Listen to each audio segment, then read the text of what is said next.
नमस्कार. आजचे भजे किंवा पकोडे हे मक्याचे दाणे वापरून तयार केले आहे. खूप टेस्टी तसंच पटकन होतात आणि नेहमीच्या भज्यांना एक नवीन पर्याय आहे. चला सुरुवात करूया.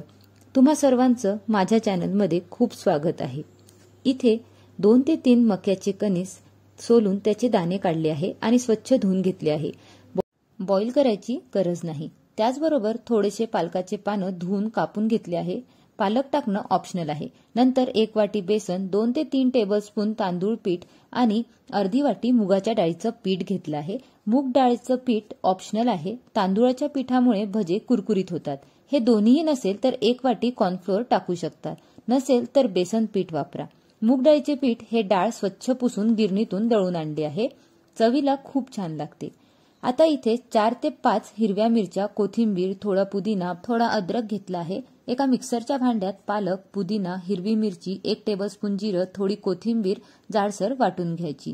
तुम्ही कढीपत्त्याचे पानं आणि लसूण सुद्धा टाकू शकता. यामध्ये नंतर थोडे मक्याचे दाणे जाडसर वाटून घ्यायचे. अगदी पेस्ट करू नका आणि पाण्याचा वापर कुठेच करायचा नाही. आता एका भांड्यामध्ये मक्याचे दाणे घ्यायचे. नंतर यावर केलेली मक्याच्या दाण्यांची पेस्ट टाकून घ्यायची. तुम्ही संपूर्ण मक्याच्या दाण्याचे मिक्सरला जाडसर असं वाटण करू शकतात. नंतर सगळे पीठ टाकायचं आणि 1 टेबलस्पून ओवा टाकायचा. तुम्ही सगळ्या साहित्यात तुमच्या प्रमाणात कमी जास्त करू शकतात. स्वीट कॉर्न हे थोडे गोडसर असतात, त्यामुळे तिखट मिठाचं प्रमाण कमी जास्त तुम्ही तुमच्या आवडीने करा. त्यानंतर अर्धा टीस्पून हळद, 1 ते 2 टीस्पून तिखट, याऐवजी मिरचीचे प्रमाण वाढवू शकता.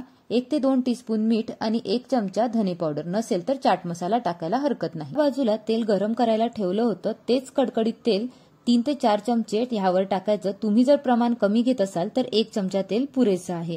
नाहीतर 1 टीस्पून सोडा टाकायला हरकत नाही.